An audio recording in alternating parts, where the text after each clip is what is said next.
Boom, shaka, laka, boom. Shaun, is it appropriate to make boom noises already? I think I'd back off. Maybe we should change the Is intro. it too soon? Yeah. Too soon for boom? Boom, bam, anything like that. Do you think Renee is a fan of the boom? We know he is. He's on a plane from Chicago right now, so he probably can't hear it. Right, that's right. Yeah, we got a friend. His catchphrase is boom. He watched Couples Retreat or something? What's that movie called? Couples Retreat? Yeah, and then ever since then, that yoga instructor looks like Fabio. He's commented on that for years. Like that's what he uses. It's ridiculous. Good stuff. Well, hopefully he has a safe trip home. I saw his pictures at the baseball stadiums and all that stuff. Yeah, he went to the White Sox game yesterday, so him and his son. So his son turned 25. I cannot believe it. Made it out of there without getting shot. He did. I don't think Renee was speaking at any rally, though. No, well, true enough. Yeah. All right, man, you've tuned in to the free-range human show of choice, your daily dose of reality radio. It starts right now. This is the Clay Edwards Show. I'm, of course, Clay Edwards. We've got Shaun Yurtkuran in here on what will probably be the biggest show we've ever done. And it could be a much worse, much different tone this morning if a bullet had gone another inch to the right. Is it to the right? To the left?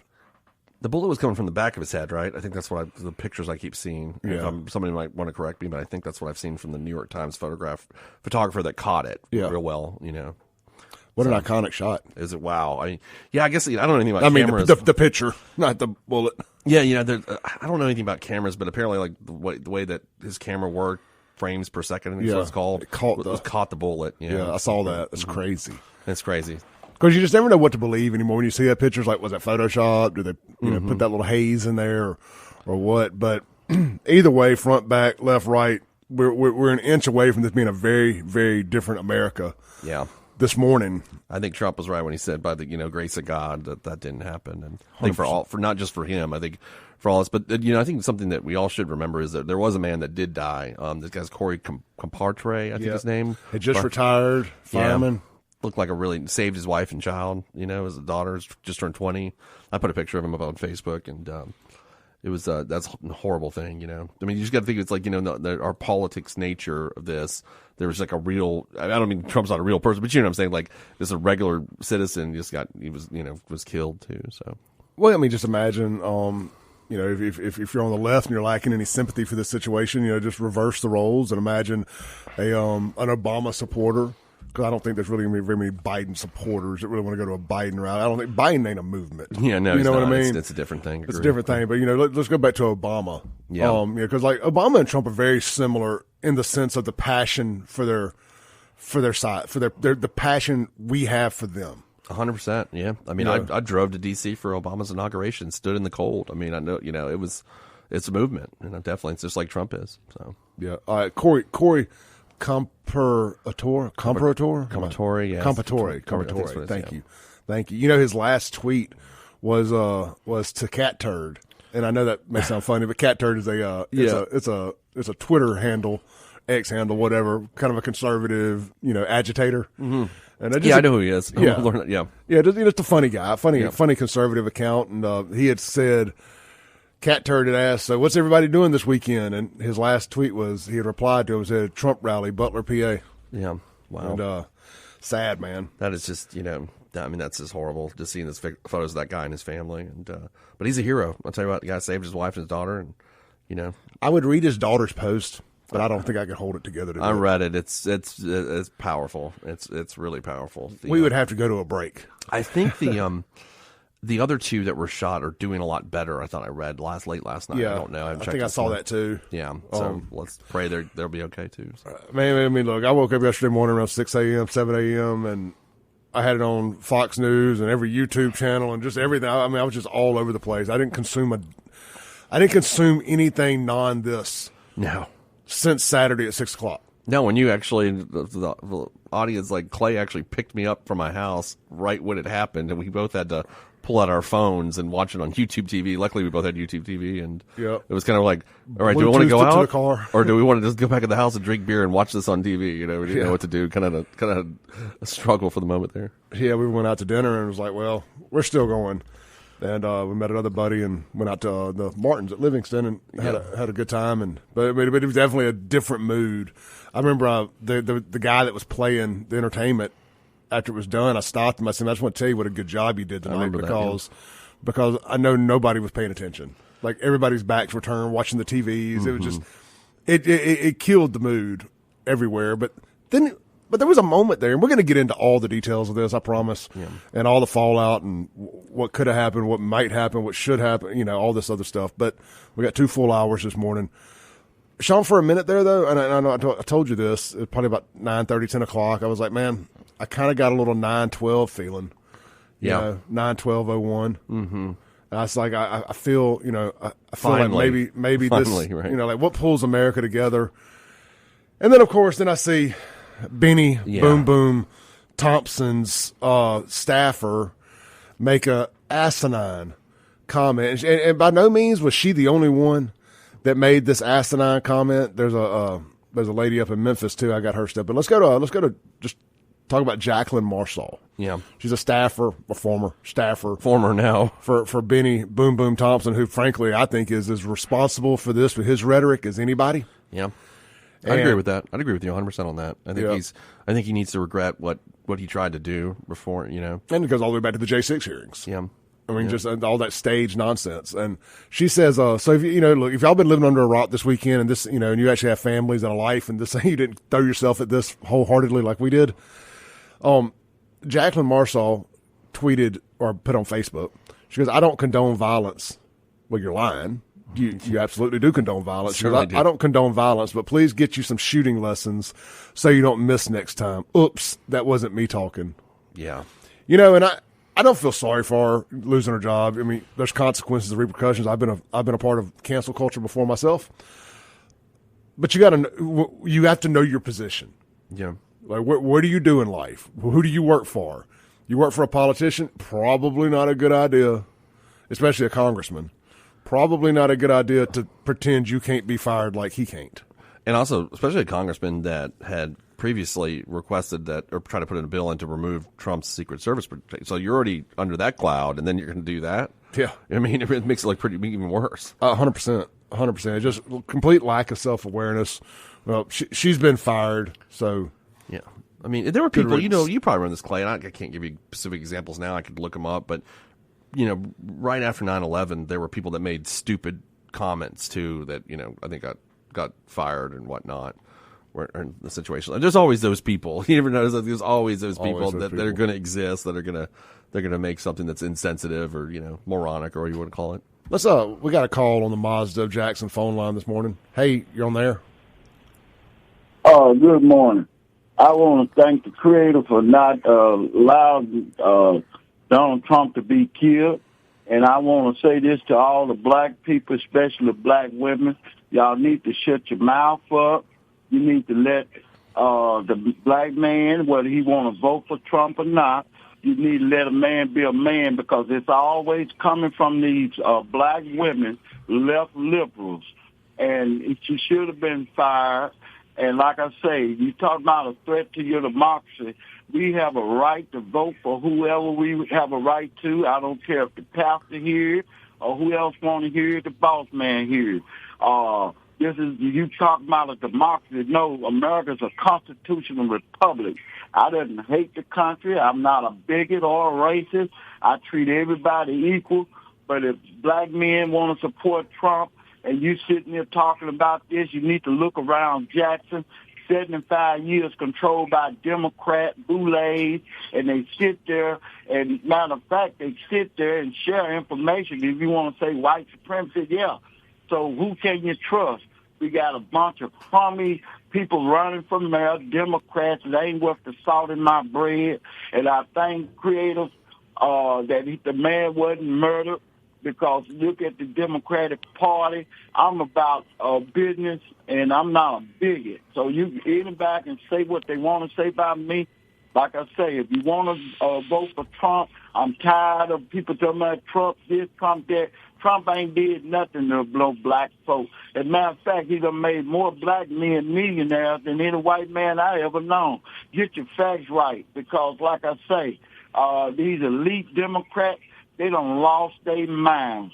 And if it's called for change here in Jackson, Mississippi, let's make change. Vote independent. Stop voting for party, because the Democratic Party, 75 years in Jackson, look like a third world country. They can't even rub two knuckles together, get an ice cream cone. Thank you, and may God bless this country, because, boy, if it don't, it's going to go down to the hellhole. Amen, Master D. Let's take another call. Wow, that was quick. like the greatest call that he's ever called in. I was like, is this the same guy? He's been working on that one. Let's take another call on the Mazda Jackson phone line. Hey, you're on there. Good morning, it's Buddy. Hey, buddy. I'm going to tell you something. We saw the hand of God the other night. God turned that bullet. But something, and, I see a conspiracy behind every tree. But that man, a building that by standard operation procedure should have been a Secret Service agent on it, conveniently wasn't there. People reported him climbing the building with a rifle. Conveniently, that was ignored. And Clay, I know you've hunted, and everybody in the world has hunted. There is no way to acquire a target that you don't know where it's at and eliminate it in less than 10 seconds. And that's what happened.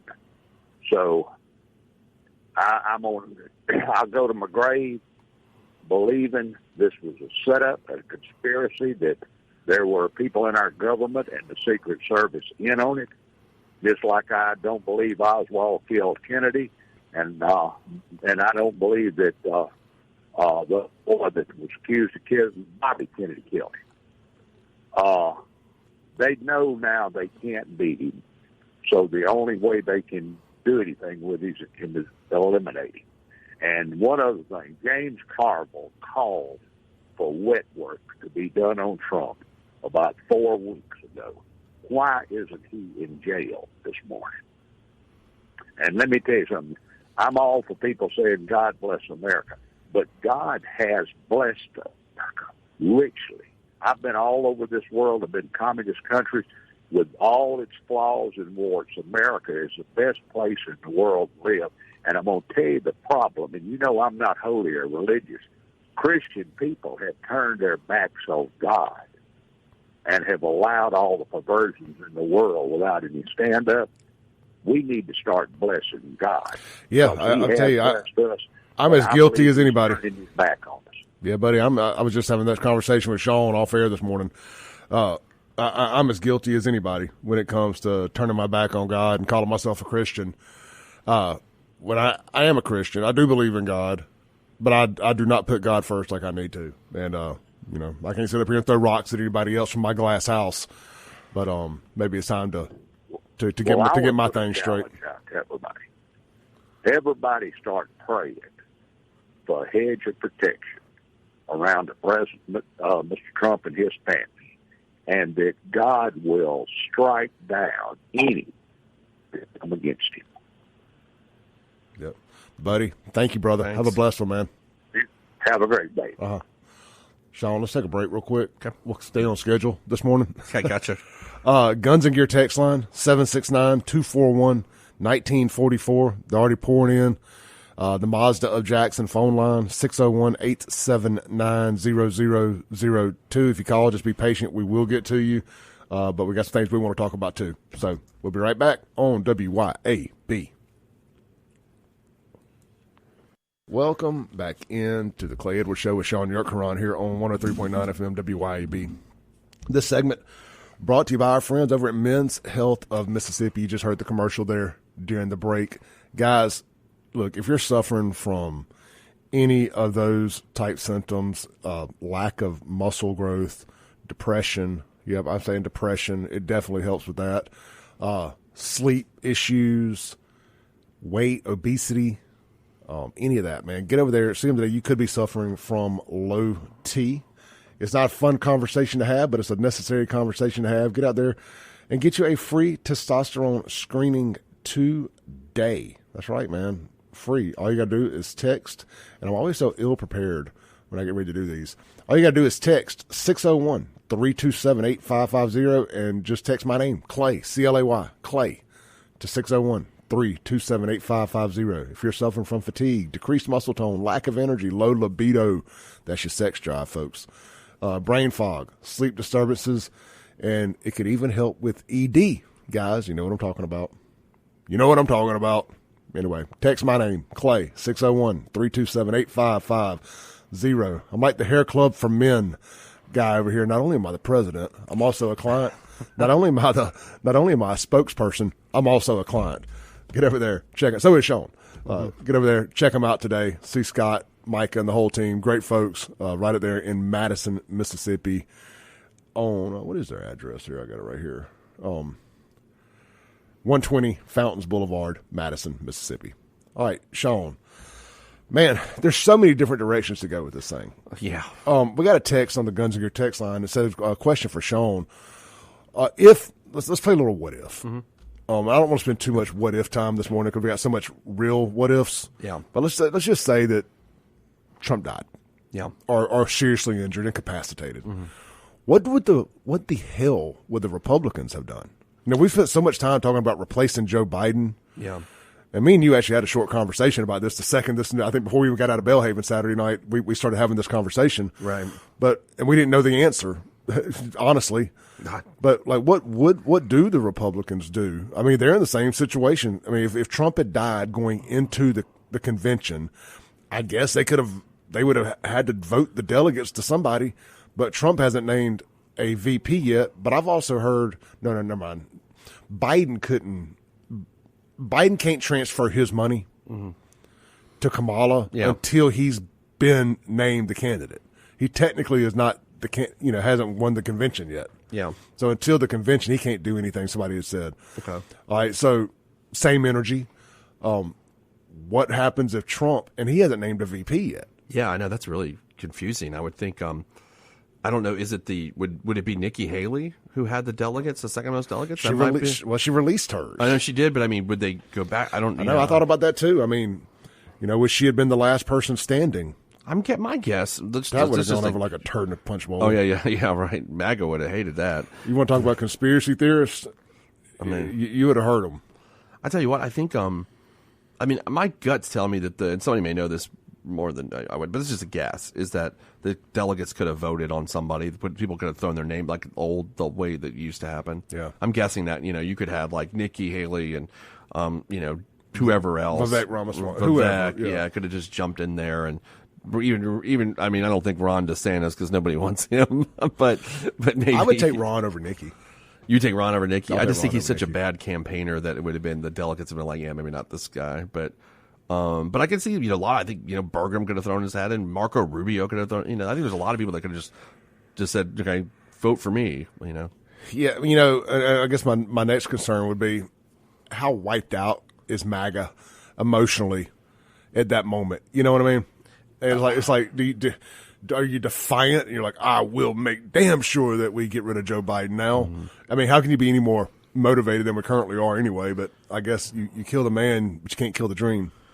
Yeah, I think that, but they'd have to have the candidate to focus that on. I wonder who that person would be.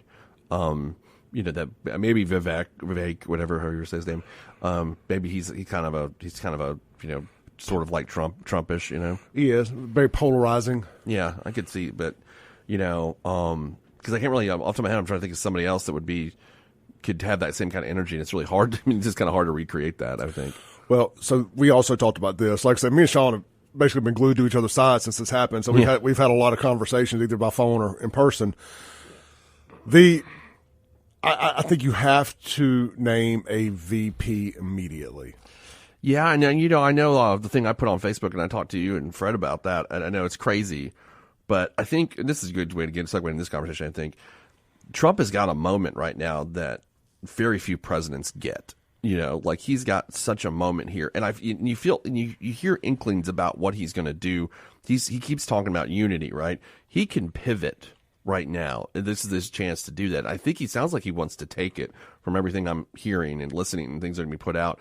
And what I mean by that is he can run on a unity kind of message and change his legacy forever, I think, at this point. And I would say, you know what? He's the kind of guy that'll do this, but so it's not crazy what I'm about to say, because he does what he wants. He just changed the platform last week to what he wanted it to be. I think you could appoint a Democrat. And what I mean by that, not some like crazy left, far left person, but like someone like Tulsi Gabbard or Kennedy, Joe Manchin, and even John Fetterman. The only thing with Fetterman, I think, would be like his cognitive issues. I don't know if you want to raise that in there. No. But yeah, I think that would be a problem. But, a traditional 1990s Democrat. Yeah, like a Gabbard or Joe Manchin, I think is a really good, thing like that. And, and just runs on. He's like, look, I'm bringing everybody together. This has gotten out of control and I'm going to fix this. I think if he does that, he goes down in history like Washington or Roosevelt or Lincoln. I think if he does something that dramatic. And just playing devil's advocate a little bit here, I don't have a strong opinion on that one way or another, but I think the ramifications of that, as speaking for MAGA here, I've been anointed, right? Yeah, the voice of MAGA. Yep. My reservations with that would be this: if Trump died, we have a Democrat running the country. Sure, I mean, and that's and I get that, and I had some people comment about that on my thread, but I think the point is that the legacy's bigger than the man, kind of thing. Like if somebody's willing to, if he's willing to shape that kind of history, and pull us from this hellhole that we've been in for decades now, especially the last 10 years. I think if he can do that, what that does for, like I said, his legacy, what it does for the country is just immeasurable, kind of good. I want to read. We got Jerry on hold on the Mazda Jackson phone line. Jerry, we're coming to you. I want to read Trump's statement. This is the first one that came out after he got shot, and I thought it was very. It was right on. I thought Melania's was even better. I've got it too. But Trump says, I want to thank the United States Secret Service and all of the law enforcement for their rapid response. I was shot with a bullet that pierced the upper part of my right ear. I knew immediately that something was wrong in that I heard a whizzing sound, shots, and immediately felt the bullet ripping through my skin.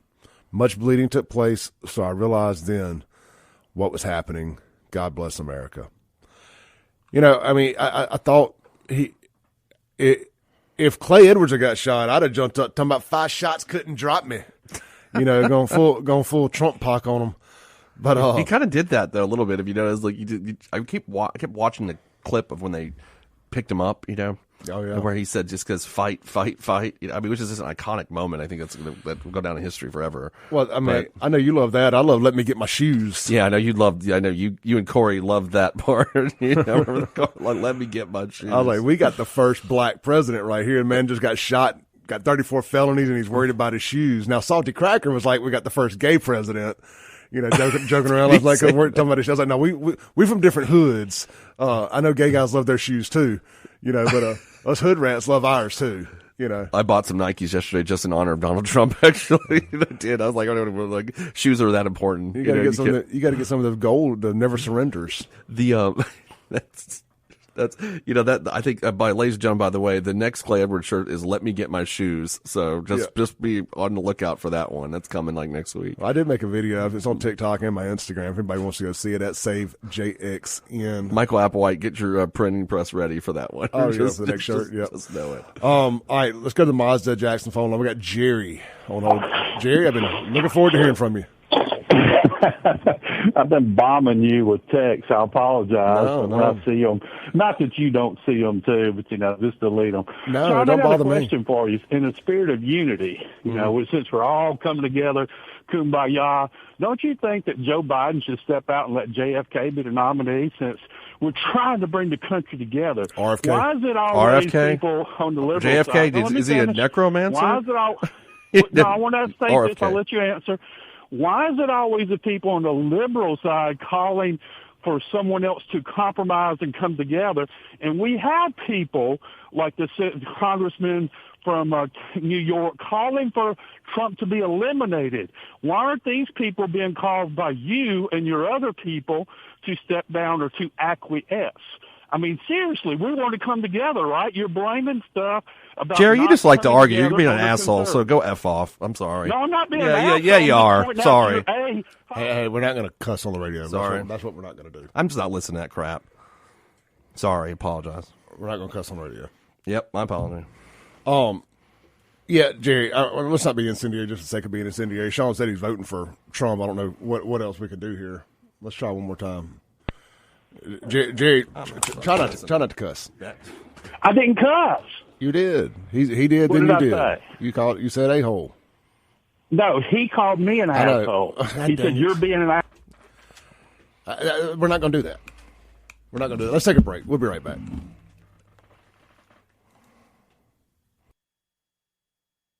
Into the Clay Edwards Show here on WYAB. This segment brought to you by Mazda of Jackson. Guys, the deals are hot this summer at Mazda of Jackson. You already know. The Mazda of Jackson is one of the top 5 most dependable brands on the road. And Mazda of Jackson on I-55 Frontage Road has hundreds of new and used cars available. The brand new CX-5 crossover is rated 9 out of 10 by Car and Driver. The CX-30 and the CX-90 SUVs both rated 9.5 out of 10. It don't get much better than that. They're in stock now at Mazda of Jackson. Every new Mazda, I believe they're used cars too, include a lifetime powertrain warranty at no additional charge. Ask about Mazda of Jackson special financing. They got 1.9% on several different vehicles right now. I mean, I don't know if you've been car shopping lately. I've sold a bunch of them, and you ain't getting 1.9 on a whole lot out there. So check out MazdaofJackson.com, located right there on Frontage Road, I-55 at Briarwood. You know where they're at. Been there for a long time. Mazda of Jackson, right over there by Cowboy Maloney's Electric City. All right, Shaun, let's take a phone call real quick. Sure. I think we got Kingfish on the line, on the Mazda Jackson phone line. Hey, you on there? What have you knuckleheads done now? No, you don't. That last segment. Yeah, par for the course. I knew something. I was waiting for a text from you, Jimmy. I mean, so. Oh no, that's what the phone call. Hey, look, at least you're on the air. Did y'all see what MSNBC did this morning? I got your text. They pulled Morning Joe. I pulled up YouTube TV. Yeah, while they we pulled Morning Joe off the air because they were so scared somebody would say something stupid. Their fears are probably correct. Yeah, that's pretty bad though when you really think about it. You know what I'm saying? I mean, that guy's been doing it for years on that show. You know, he's been on there forever, and they can't even trust him to run a decent show after something like this. Well, Kingfish, I was talking to we were talking to Matthew Bishop, and he didn't know about earlier before he started. And do you remember back in 2015 when Trump would call into Morning Joe like every day? Do you remember that? He would call in like every day and talk. I read about it because I never watched, Morning Joe, but yeah. Yeah, I mean, he was like, oh, we don't have anything to do. Oh, Donald's on the phone. Like, he would call in every day. It was like, because they were friends back then at that point. Mm-hmm. And then it shifted somehow. So. Well, Jimmy, while we got you on the phone, you've been sending me a bunch of texts the last day or so, me and Shaun, and talking about the Secret Service stuff. So you'll be a good person to have this conversation with. We need to pivot anyway. A lot of blame being pointed at the Secret Service, at local law enforcement, people talking about conspiracy theories and this, that, and the other. I'm going to say something here real quick before I pass the mic to you two. I'm as big of a conspiracy theorist. I've never met a conspiracy I didn't believe. And I'm just going to tell y'all, deep down, I don't think this was it may have been a conspiracy theory. It may have been, just sheer. I just think it's just sheer negligence. And I think it's a lone wolf. I think it's a lone wolf nut job. I think it's sheer negligence and incompetence. And yeah. Maybe I just want to think that because I don't want to believe that our government would hatch some plan to kill the would-be president and use some 20-year-old idiot. This isn't the way you would do that. I mean, but usually incompetence explains it. Negligence, as you said. National Review's got a great piece yesterday on the Secret Service. Now it's behind a paywall, so if you're not a subscriber like I am, but I'm going to read you a couple of paragraphs from there. They had back in 2014, they had a group of independent experts. They made about 19 recommendations how to improve it. When they came back like 10 years later and checked, they'd only done about a dozen of them. But here was a main one. One of the recommendations was that agents on the presidential and vice presidential production detail should spend 25% of their time in training. The Secret Service bargained that down to 12%, saying 25% was not feasible given staff levels. The GAO found that time actually spent in training never exceeded 7.5% between 2015 and 2020. The GAO also found the agency was consistently understaffed. That included special agents who protect the president and other individuals, and uniformed officers who protect the White House. And they said the federal government spends $6 trillion a year and somehow can't manage to hire enough people to protect the president, et cetera, et cetera, et cetera. But there's a great article in Red State today about how Joe Biden was having another event, or her own event in Pittsburgh at the same time. And so they diverted two things happened. They diverted most of the regular Secret Service assets that would have been protecting Trump over to her. And also the people covering Trump had been working so much that they had to pull in a bunch of temps from other agencies. So you didn't have your teamwork. You didn't have, your normal staffing there protecting Trump that you normally would have.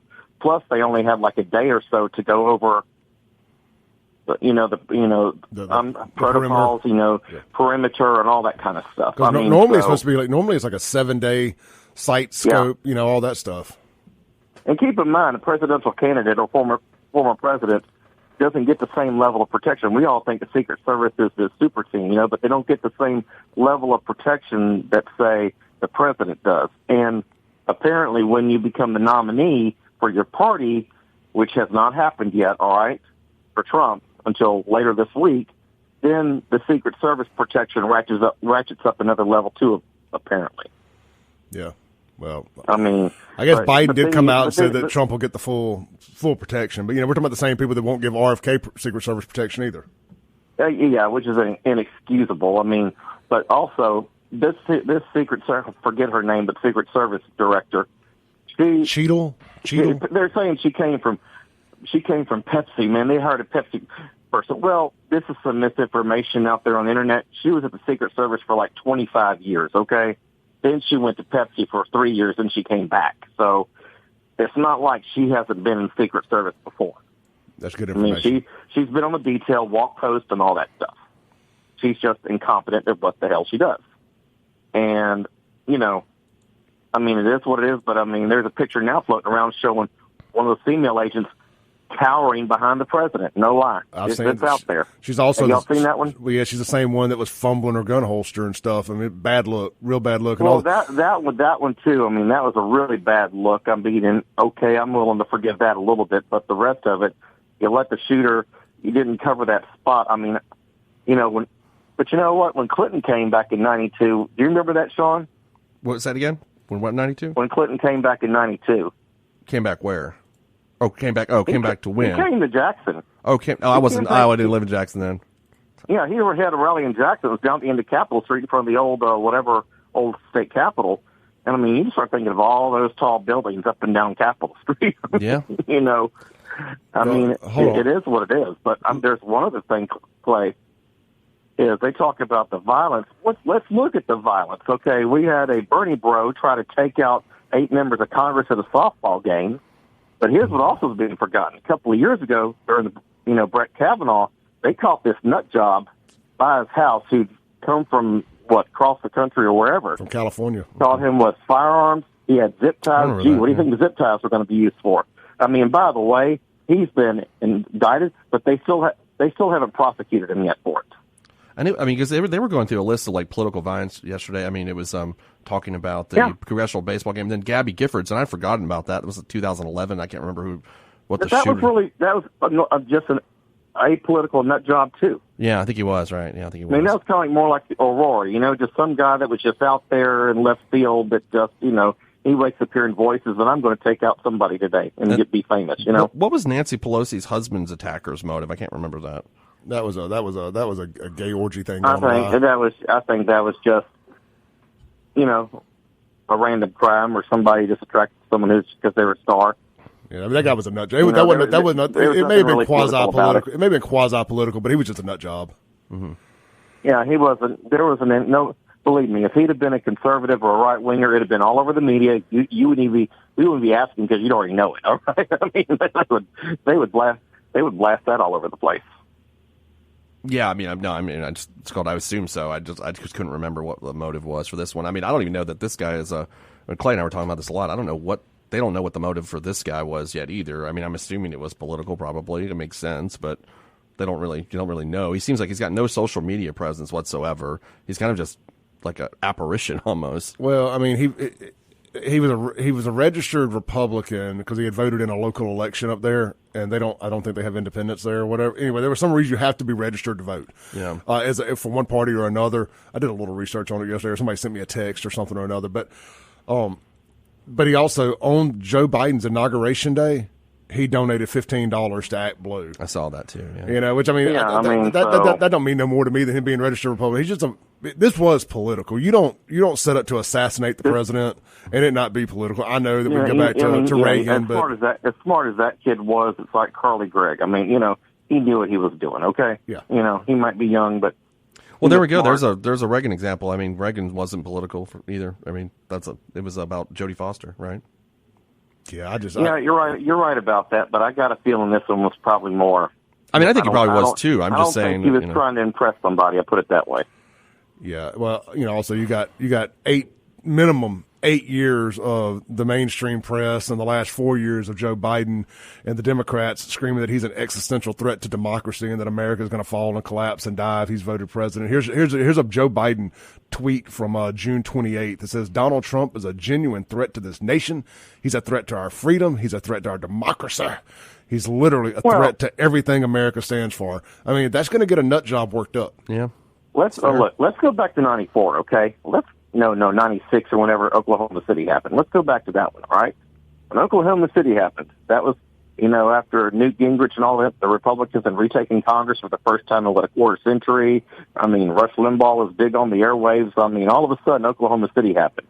And what did they go back and look what they did back then? They were blaming the NRA left and right, conservatives. I mean, they used that as an excuse to tar and feather everybody who was conservative on the right side. I mean, big time. Then all of a sudden, when this happens, Republicans, they need to tone down the rhetoric. Wait a second, guys. You guys didn't do this like 25 years ago, okay? So shut up. Nobody ever. Like Eric Erickson said, look at which way the political literal bullets have been flying the last 5 or 6 years, 7 years. It's been from one side. And I mean, look at Bill Maher. I mean, who's he been raising hell about? When he said, they have a great clip online of him from his comedy show Saturday night. And I don't know where he's performing, but he says, liberals don't shoot people. Well, I know what he means. Okay, everybody's going to say, yes, they do, blah, blah, blah. What he means is we got this wing that's progressive and nuts and radical, and they're not my people. I don't claim them, and they're the ones doing this stuff. He's probably right about that. Yeah, great clip. You ought to play some of it on the air. I'll see if I can find it here during the top of the hour break. All right, brother, I got to take my break. Kingfish, Later. Appreciate you. Thanks. Kingfish, JacksonJambalaya.com. This is the Clay Edwards Show. We'll be right back here to close out hour one. We got a whole another hour to go.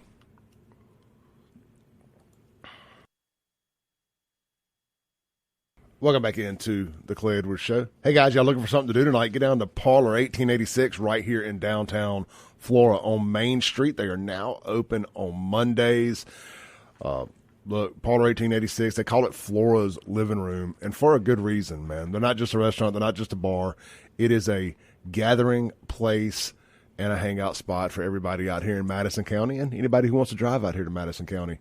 Grab a drink, grab a bite to eat, watch the game, or just chill with friends. Parlor 1886 has live music twice per week. And here's what's really cool. Starting every Tuesday, I think it started last week, so effective immediately. Tuesday night's family night at Parlor 1886. And they got a taco bar. Shaun, you remember the Wendy's taco bar? Oh, heck yeah. Of course. Yeah, same energy. Oh, except probably awesome. Better.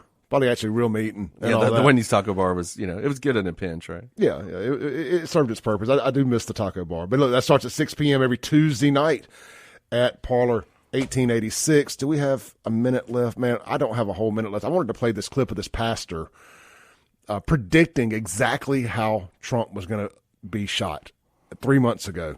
Absolute insanity. We're just going to play 40 seconds of it to go to break. And I saw Trump rising up, and then I saw an attempt on his life. This bullet flew by his ear, and it came so close to his head that it busted his eardrum. And I saw he fell to his knees during this time frame, and he started worshiping the Lord. He got radically born again during this time frame. I'm talking, people say he's saved now, but he becomes really on fire. All right, we got the gist of that. That was 3 months ago. That guy predicted that. That's insane. I got Shaun Yurtkuran here in the studio with me on the Clay Edwards Show. We'll be right back. We got a whole another hour.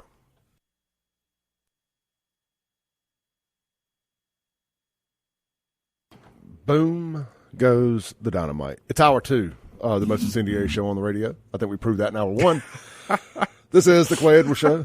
I am, of course, Clay Edwards with Shaun Yurtkuran here. Recently converted Magonite Shaun Yurtkuran here in the studio. He got his Vote Felon 24 shirt this morning. Yep. And he'll be rocking that, so looking forward to that. Hey, let's throw some gas on the fire here. Guys, Guns and Gear, they present this section of the show. Get out to Guns and Gear. Do I need to explain why? Let this weekend be the great shining example of why you need to strap up, because there's crazy people out there.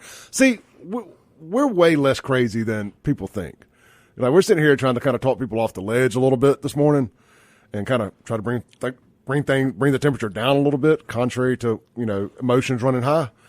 But it ain't us you got to worry about going out committing political crimes, But it is us that we have to protect ourselves from people who do. Mm-hmm. There's people on the left, there's people on the right, and that's just fact. I mean, we don't. Let's not sit here and pretend it's on one side or the other. It's on both sides. People are very, very mad right now, and not just about Trump getting shot. People are just mad. The country's in a bad spot, and I do agree. Real quick, gunsandgearms.com to shop online. Get out there, man. Obviously, they sell guns, all different kinds. Go get you an AR-15 or a pistol or whatever else you need. I mean, hell, you live close to Jackson, you need a gun. They're home of no-limit ammo. They got you taken care of all your accessories, Cerakoting, and gunsmithing needs as well. And, hey, look, you got a gun you want to sell, want to trade one in, go sell it to them. Go trade it in with them. That's Guns and Gear, located Yandell Road, on Highway 51 North at Yandell Road in Madison County, Gluckstadt, right up that area. Can't miss them. They're right there on the right if you're heading north on 51. Shaun, Jerry did bring up a point, and it always feels like when the left does push things too far, that it's somehow the right that needs to change their rhetoric. Like somehow it's the right that pushed this guy, that made this guy crazy to make him go do this shooting or any other political violence. Somehow it's the right that caused the BLM riots of the Summer of Love. It's always us that need to change what we're doing to not make these people mad. But I think it's the other way. I think it's I'm gonna point my cannons at the mainstream media and the Democrats. And see, if he had said it the way you just said it, I would have agreed. You know what I mean? Yeah. I think there's a lot of that's true, instead of being antagonistic like he was. Anyway, I agree with you. Attacking you don't do any good. Yeah, that's not an appropriate way to handle it. But to the point, you got the media that's been sitting here clubbing people upside the head, and I just read Joe Biden's. We could pull up 1 million. We could spend the whole show playing a soundbite to the media being antagonistic towards Trump. Oh, I mean, I think the media fostered this. I mean, I think we talked about that all day Saturday night. I mean, this is a time for us to look at our media, with crosshairs. I'm going to use that word, like not to kill them, but like we need, what they've done is create this environment for this kind of hate because they want it. Like they want us to hate each other. Well, that's what they want. And they're getting it. I mean, they're getting it. It's just like the social media algorithm. It feeds you what you hate. Yeah. I mean, I use the phrase anger addicts a lot on the show. It's created a bunch of anger addicts. Like people tune in to be mad, and I'm raising my hand. I'm guilty as charged. I listen to people I like telling me things I don't. You know who I thought the most responsible person was on the aftermath of this? President Trump. Yeah. In terms of the way what he said, because he could have come out with a lot different kind of response than he did. Because I mean, wouldn't you be angry if you just got shot at? I mean, I would be pretty angry about that. I'd have been like Tupac walking out of that courthouse with that Red Wings jersey on, spitting and popping and acting a fool. I tell you, Trump did have a great response. I think I really don't want to sleep on Melania's. Hers was great too. Response here too. She said this. She said, "When I watched that violent bullet strike my husband Donald, I realized my life and Barron's life were on the brink of devastating change. I am grateful to the brave Secret Service agents and law enforcement officials who risked their own lives to protect my husband, a monster who recognized my husband as an inhuman political machine." That's so important right there. An inhuman political machine attempted to wring out Donald's passion, his laughter, ingenuity, love of music, and inspiration. The core facets of my husband's life, his human side, were buried below the political machine. Donald, the generous and caring man who I have been with through the best and worst of times. Says, Dawn is here again. Let us reunite. No, I thought it was great. I read it too yesterday. I thought she did a really good job. You and I had a discussion on the drive over here. And I think it's kind of interesting. It's like, who started this? When did this start? And there's a lot of examples. Who lit the fuse? Yeah, I mean, like, obviously the last 10 years since Trump's political rise has been just chaotic, in terms of the media narratives towards him and all that stuff, the things that going. I mean, now we probably forgot about the Russia stuff at this point. You know what I mean? Like, but I mean, from our side, the narrative on Obama was very bad too. Like, it was very vitriolic. I can't ever say that word, but vitriolic, and it was horrible from my perspective. Then go back to George W. Bush. The left was attacking him, and then you go back to Clinton, and the right was attacking him. You know what I mean? It's like, when did this fuse get lit? And I think it culminated in Trump. And you and I agreed on this earlier today. I think Trump's gotten the worst of it of anybody I've ever seen. He didn't play ball. Yeah. So he went at the media and treated them like the enemy that they have proven themselves to be. And I don't think if anybody's being objective, they can disagree that the media's the mask, the bandage, we don't call it, is ripped off of them. Yeah. And I mean, I'm talking about before the shooting with Joe Biden. How they're all acting like, oh, we didn't know he was mentally incapacitated. I can't believe this. This is shocking that the president can't speak. No, we didn't know. Yet they could, but when anything came out of the Trump White House, they had no problem leaking that. They leaked that everywhere. Heck, they wrote books about how many books were written while he was president inside the Trump White House. Trump said this. Trump said, I mean, it was always something. So you're telling me that the same media didn't see the president couldn't form a thought? Of course they saw it. Well, people in his inner circle said he was sharp. But obviously he's not. It's obvious, and you knew it, and you knew it, and you always like we talked about this last week. We're in the media; we get leaks every day from people, and so the New York Times and the Washington Post are pretty powerful organizations. They get tons of. Can you imagine the amount of leaks that they're getting all the time? So nobody told them, "Hey, the president of the United States is retarded." Like, nobody told them that. Yeah, I don't believe that. I mean, for one instance. So, and they just didn't want to dig into it. And so we're in this, S show that we're in now, the Democrats are in terms of their nominee. And now we have this assassination attempt. And I don't, that's what kind of we were wanted to get into. Where do we go from here? What happens now? And I think first of all, I don't think Joe Biden gets out the race, because if you're a Democrat, why would you want to like go on this kamikaze mission? Oh, that was one of the first things I said, right? It was like, I mean, look, people are power hungry. Never underestimate people's ability and thirst for power. Sure. So there's always somebody, right? Mm-hmm. But it's like, a terrible analogy here. There's like car dealerships in the area that are complete dumpster fires. But if you pay the right guy $250,000 a year to go be the GM, he'll jump on that fire. Right. You know what I mean? Yeah. So there's definitely people who will take a kamikaze mission for the right price. Yeah. But in all reality, it's Trump versus Joe, unless one of them go. Yeah. The hard way. Ain't neither stepping aside, and I don't think neither should. I mean, I've been saying that about Joe. I want to walk in that booth and I want to fire Joe Biden. And I don't want to fire Kamala Harris. I mean, she's going to get fired when we fire Joe. I want one fell swoop. You're fired. You're fired. How does Joe campaign? How does Joe campaign against Trump now? Well, you don't. Like, what do you say? Like, you can't run on what you planned on, the threats to democracy thing that you were running on. And so what are you going to talk about? Like, what a good job you've done? You can't do that. I mean, that's not, so like, I don't know. He's really hamstrung at this point because anything he says that's negative about Trump after this assassination attempt in terms of like threats to democracy, he's evil, all those kinds of things, you're going to really look like the bad guy. And I may sound like a hypocrite here. I don't think Trump has to change his rhetoric about Biden being a bumbling idiot. I think that's factual. I don't think he has to say it anymore. The media's doing it for him. Yeah, well, good point. I mean, the media's kind of doing it for him. But I think it's easy for Trump to pivot. It's always easier for it's always easier to be the guy chasing the champ, right? Mm-hmm.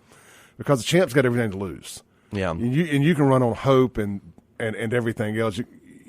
Trump had to run on his record, and then COVID just was. Look, we can get into. I want to avoid talking about 2020. Yeah, we got to where we're at. Biden's done a terrible job the last 4 years, and he can't run on that. No, that's what I'm saying. He can't do that. Trump can run on hope and change. That's where I was going with this, because people vote for hope and change. Yeah. That's what motivates people to vote. It's not, they don't vote because they hate the other guy as much as what's been going on now. That's not what gets you to, I mean, it works, but not to but if you have somebody, look at Obama in 2008. Like, that's why people got out there and voted for him, because he sold that to the public, that, hope and change.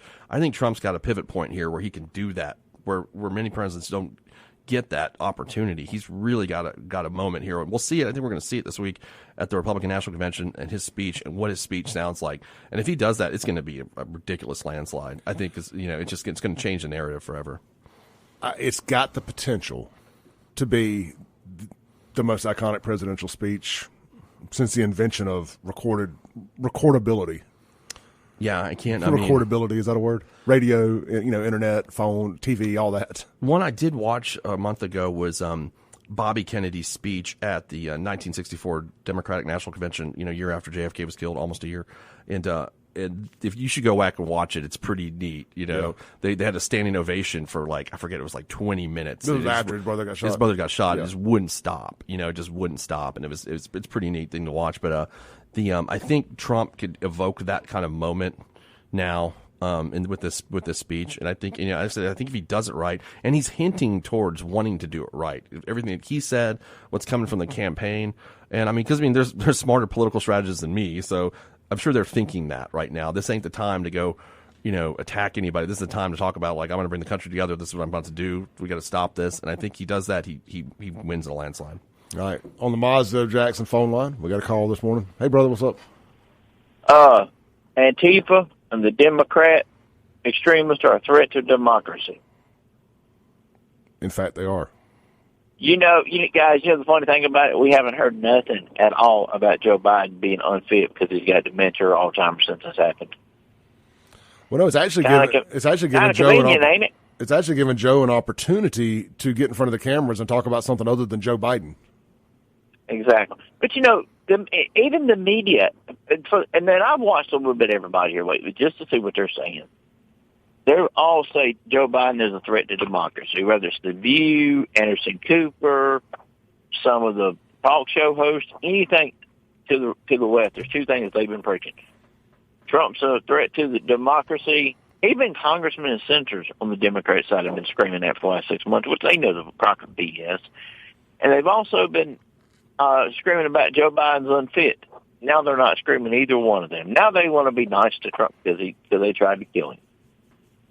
So, know what? You try to take the guy's money, try to put him in jail. That don't work. Now you're trying to kill him. No, hey, great point, brother. Appreciate it, man. All right. Yeah, Shaun, he brings up a great point. We kind of talked about this a little bit on the way out here this morning. How do you move forward with all this Trump prosecution nonsense and this witch hunt stuff now? I mean, I don't think. I mean, they're having a little soft moment. Mm-hmm. I don't know that they continue this kumbaya moment, as Jerry would call it. I think that by the end of the week, gears have shifted and it's back to vitriol and threat to democracy. But I want to say this real quick. Somebody posted this. I put it on my Instagram this morning. Just a meme. It says, if President Trump is Hitler and an existential threat to democracy, then why are Democrats wishing him a speedy recovery and offering thoughts and prayers? That's a good point. I mean, let's just tell you all you need to know. That's a good point. I didn't even think about that. Hey, if you're looking for something to eat today, man, Burgers, Blues, Barbecue, all three locations, Madison, Brandon, and the all-new location at Dogwood and Flowwood. The plate lunch of the day is chicken fried chicken. I guess that's the same thing as country fried. Chicken fried chicken or hamburger steak, mashed potatoes, green beans, and potato salad. Of course, try one of their famous burgers, wraps, the smoked Nashville hot wings, and so much more. You can build a little what they call a B3 bowl. Those are great. They got all kind of great sandwiches. I'm telling you, the buffalo chicken wrap, the dirty bird wrap, all of them very good. BurgersBlues.com. 2 food trucks, and they can take care of all your catering needs from 5 to 5,000. That's right. We'll be right back.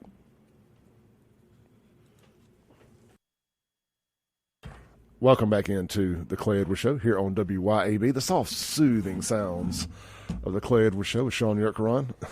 This segment brought to you by friends. Brought to you by friends out at Mercy House Adult Teen Challenge Auto Center in Georgetown, Crystal Springs, Mississippi. Not Georgetown. That's where the center is at. The car dealership is in Crystal Springs. Hey guys, get down there, man. You need a vehicle in that $10,000 to $20,000 range. You got some credit issues. Got great credit. They got you covered either way. Something a little more affordable. They got some banks that will do the financing. A lot of these big, these new car dealerships, unfortunately, the banks that they use, they don't really like older, high mileage cars. So it creates a kind of a weird vortex of high car notes sometimes. But if you're willing to get something a little bit older, you want a little car note, you got a little money to put down, somewhere like Mercy House Auto Center is a great place to turn. And look, they also accept vehicle donations. I had a buddy of mine reach out to me yesterday. Couldn't remember the name of it, but he was like, "Hey, who is that place I could donate a vehicle to?" He's got a nice little Chevrolet Silverado. He wants to go donate to him. Going to reach out to him today. You get the tax write-off. You can't, especially my 1099 folks out there, man, that actually have to pay money in every year. I mean, everybody pays money in, but you know what I mean. We got to write a check at the end of the year. Get that tax write-off. Can make a big difference in how much you got to pay the government. MercyHouseAutoCenter.com. Check them out today. I mean, again, no point in trying to sell something to the Craigslist crazies or marketplace maniacs and get robbed or anything else, get a bad check. Let Mercy House come pick it up today, running or not. As long as you got a title, they will come pick it up and you will get a tax write-off. MercyHouseAutoCenter.com. All right, Shaun, I'm just kind of looking through some notifications here on my phone. My credit score went up 21 more points. You get the Credit Karma emails all the time? Yeah. I do tell. Like, I was wonder what I'm doing to my credit when I get one of those emails. I'm like, okay. But then I don't want to click it because I really don't want to know. Let's see. Is it actually gone up or is it just 21 points since the last time? No, it hasn't gone up anymore. It was 21 points since the last time. But I'll take it. I'll take it. Better up than down. Yeah. Better up than down. Let's see here, man.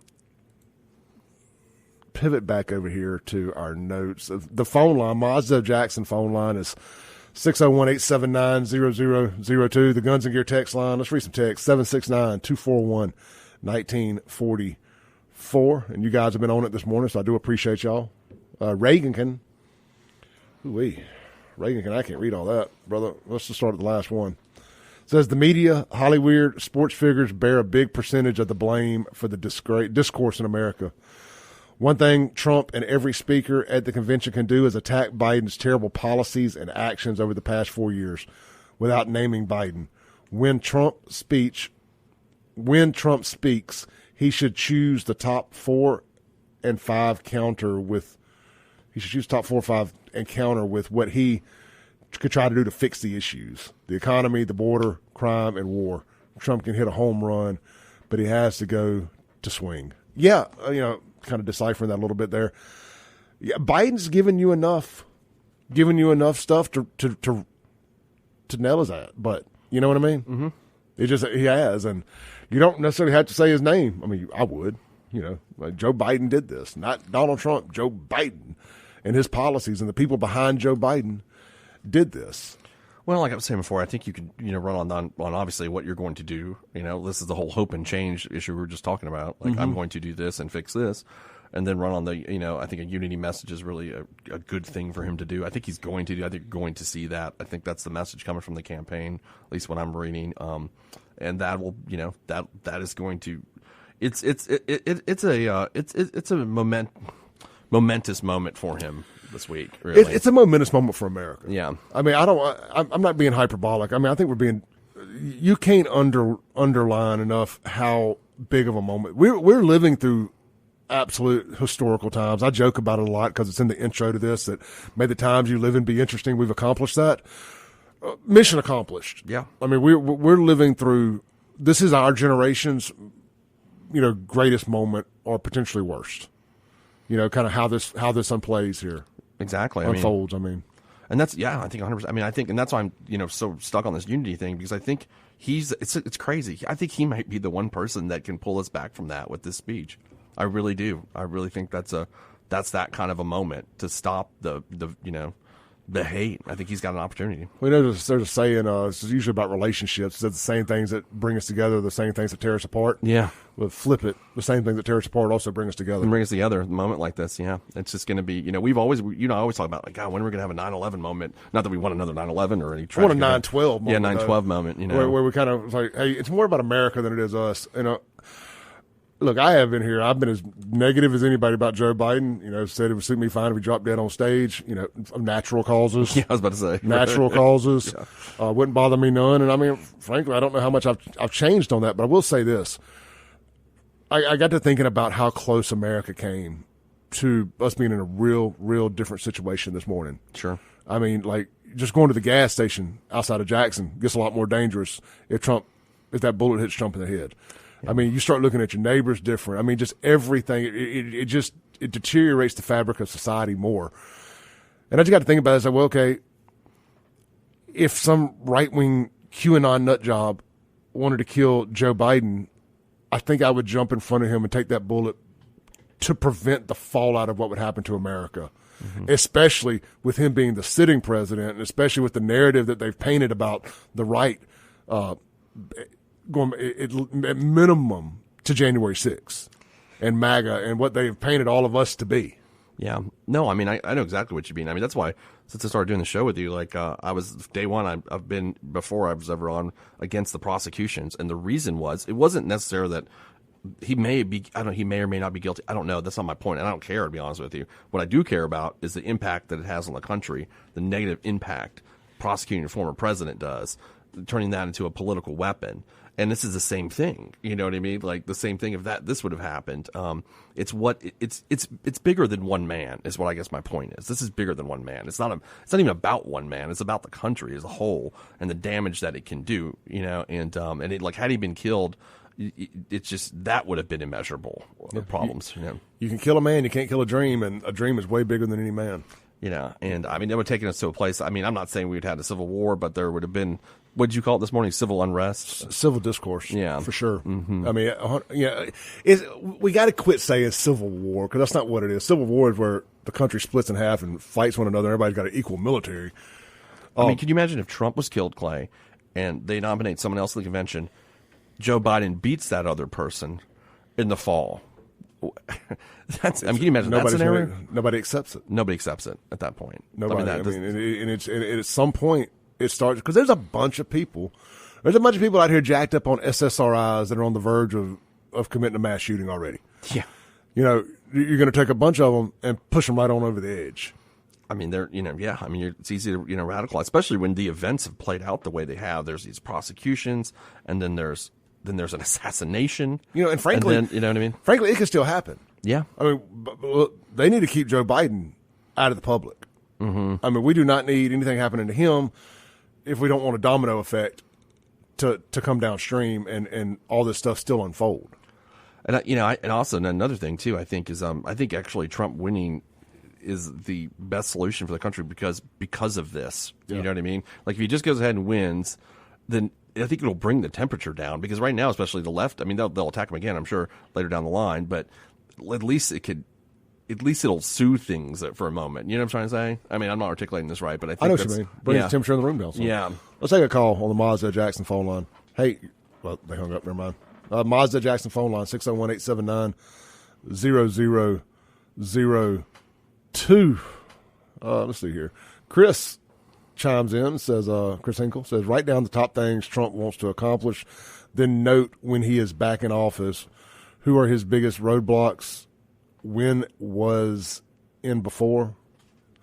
It was Paul Ryan, Mitch McConnell, John McCain, repeal Obamacare, a border wall. Yeah. We'll get to that point later. Let's see here. Let's take another call. That's right. Okay, yeah, phone's ringing. Hey, something ain't going right with the phone.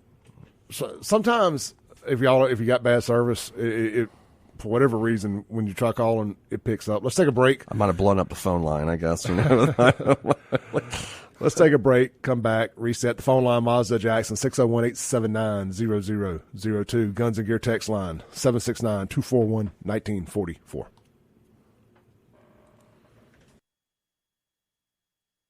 Hey guys, if you have any automotive issues, get out to A1 Gear and Auto, Highway 49 South, Florence, Mississippi. Look, they can take care of anything, diagnose your check engine light, brakes, oil change. What they really specialize in is your ring and pinion. They've led the industry in that area for the last 15, 16 years. Circling back, they replaced my air compressor on my car last week. So they can do it all. A1 Gear and Auto, Highway 49 South, Florence, Mississippi. Diagnosed right the first time. A little more affordable than you may think, but hey, look, a good tattoo ain't cheap. A cheap tattoo ain't good. Keep that same energy when picking your mechanics as well. And of course, it's always ready when they tell you it's going to be ready, so you can plan accordingly while you're down a vehicle. Man, all that's so important. And again, fixed right the first time, diagnosed right the first time. A1 Gear and Auto, Highway 49 South, Florence, Mississippi. Shaun, let's read a few texts on the Guns and Gear text line, and we'll shift gears. I want to go back to this this ladder on the side of the building. Yeah. And the cop that allegedly went up it. Josh says, any possibility that Fred Shanks and other legislators can assassinate the extra tax we have on groceries? Yeah, Fred, what about that, man? Yeah, come in.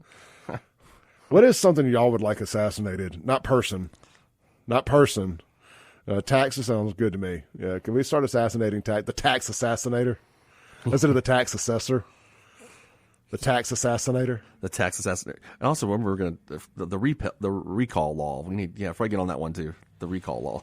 Oh yeah, the recall law. We never talked about that last week. We didn't get to it. But Mississippi truly needs a recall law, and I know nobody has the taste buds this morning for anything other than this. So we'll stay on this. But here soon, I want to discuss recall elections in Mississippi. Rick says, sorry, had a bad connection.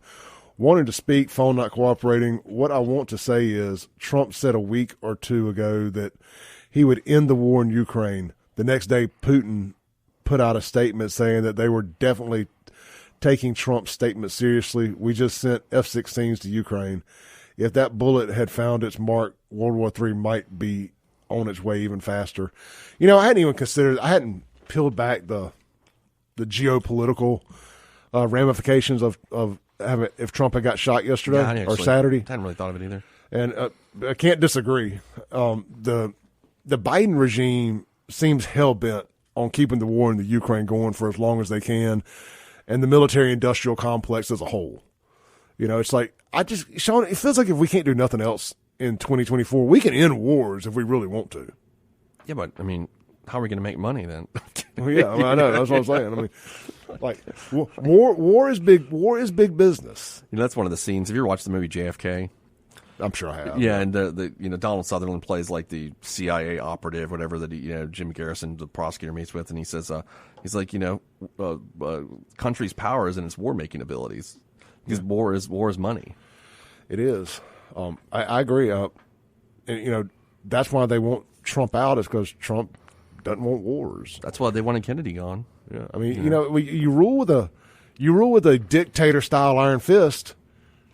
I know that people get mad about the word dictator and they just love to grasp onto that. But at the end of the day, Trump ruled through a little bit of fear.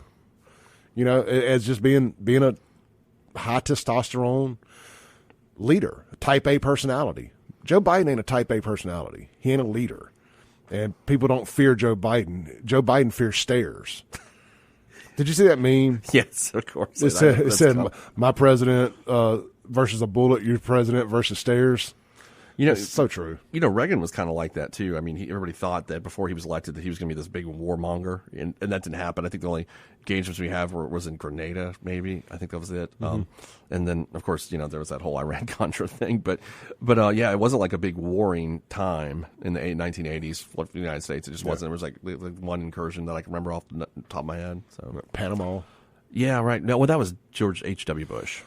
That's right. That was George H.W. Bush, Noriega, and all that stuff. Yeah, that's right. Okay. He was our buddy before, then he's not. It's kind of like Saddam was our buddy, and then he wasn't. It's just we're bad friends, Clay. We're just really bad friends. If you stay friends with America long enough, she's going to get you. Yeah, she's a jilted lover. Let's take a call on the Mazda Jackson phone line. Hey, thanks for staying on hold. You're on there. What's going on this morning, gentlemen? Hey, Chris, how you doing, brother? I'm good Monday. I missed a little bit of your show. I had to step out on those stuff. Hey, have y'all mentioned anything about Benny Thompson? Yeah, we did. We talked about it earlier in the show, but you're welcome to rehash it if you want. Somebody else just texted and said the same thing. Yeah, I didn't know. But what if he had pulled the Secret Service on that? He's trying to pass that law. And I want to know what his staff person spoke out. Have y'all hear what they put out? Yeah, she got fired. Yeah, she said. Okay. So here's I got her Facebook post pulled up here. It's Jacqueline Marsall. I want to make sure we say her name a lot. Jacqueline Marsall. She goes, I don't condone violence, but please get you some shooting lessons so you don't miss next time. Oops, that wasn't me talking.